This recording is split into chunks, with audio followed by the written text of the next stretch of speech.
বিদেশ থেকে একটার বেশি ফোন আনলেই এবার ট্যাক্স। প্রবাসীদের জন্য কঠিন নিয়ম।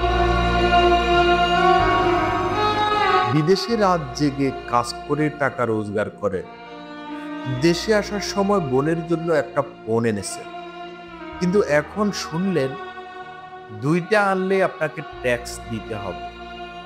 এই নিয়মটা কি সত্যি ন্যায্য? আজকের এই ভিডিওটি খুবই জরুরি, কারণ এটা শুধু মোবাইল ফোন না, সম্মান, ত্যাগ আর দেশের প্রতি ভালোবাসার গল্প।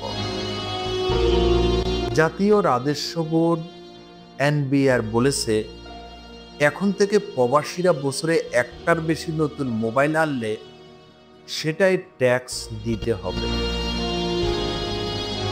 এই নিয়মটা সরকারি, কিন্তু প্রশ্ন হচ্ছে এই নিয়ম কি প্রবাসীদের বাস্তবতাকে বুঝে করা হয়েছে, নাকি শুধু কাঠি মারা হচ্ছে? চলুন একটু বাস্তবতা দেখি। দুবাই, মালয়েশিয়া, সৌদি আরব, কাতার, এই দেশগুলো লাখ লাখ বাংলাদেশি দিন রাত খেটে দেশের অর্থনৈতিকের চাকা ঘোরাচ্ছে। ছুটিতে আসার সময় তারা আনেন একটা নিজের জন্য, আর একটা মায়ের জন্য, কিংবা বোনের বা বন্ধুর জন্য। দুইটা নতুন ফোন। এখন বিমানবন্দরে নেমে কাস্টম বলে দ্বিতীয় ফোনে ট্যাক্স দিতে হবে। তারা হতবাক, কারণ তারা তো ব্যবসা করছে না, শুধু পরিবারকে আনন্দ দিতে চেয়েছে। এই নিয়মে নতুন করে হয়রানির সুযোগ তৈরি হচ্ছে, যেটা প্রবাসীদের জন্য মনস্তিক চাপের জন্য চাপের কারণ হয়ে দাঁড়ায়।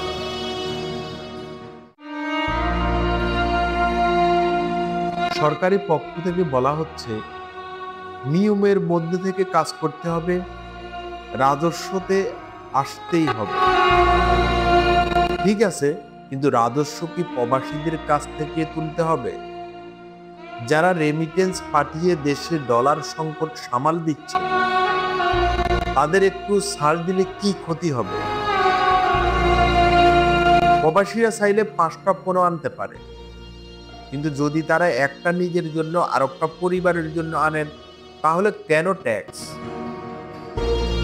এই জায়গাতে দরকার নীতি নির্ধারকদের নতুন করে চিন্তা করা। কাজের নামে যেন প্রবাসীদের অপমান করা না হয়। বাংলাদেশে আজ যে অর্থনৈতিকভাবে টিকে আছে, তার বড় একটা অংশ প্রবাসীদের পাঠানো রেমিটেন্স। আর তারা দেশের গর্ব, দেশের হিরো।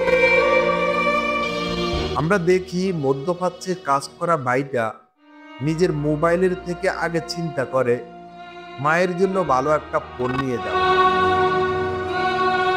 এই ভালোবাসা ও ত্যাগের জন্য তাদের আরো সম্মান দেওয়া উচিত, শান্তি নয়, শাস্তি নয়। প্রিয় ইউনূস স্যার, আপনি একজন গুণী ও বিচক্ষণ আমলা। আপনার প্রতি আমাদের আস্থা আছে।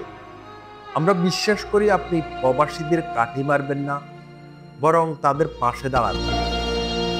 আমাদের অনুরোধ, কমার্শিয়াল না হলে একটার বেশি ফোনে যারা প্রবাসীদের কর ছাড়ার সুযোগ থাকে। আসুন আমরা সবাই মিলে নীতিকে মানবিক করি। এই ভিডিওটা যদি আপনার মন ছুঁয়ে যায়, তাহলে একজন প্রবাসী ভাইকে শেয়ার করুন।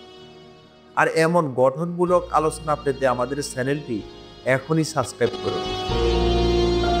পরের ভিডিওতে আসছে জাহাজের ক্যান্টিন থেকে শুরু করে 10 লক্ষ টাকার ব্যবসা, এক প্রবাসীর গল্প। সবাই ভালো থাকবেন, সুস্থ থাকবেন। আল্লাহ হাফেজ।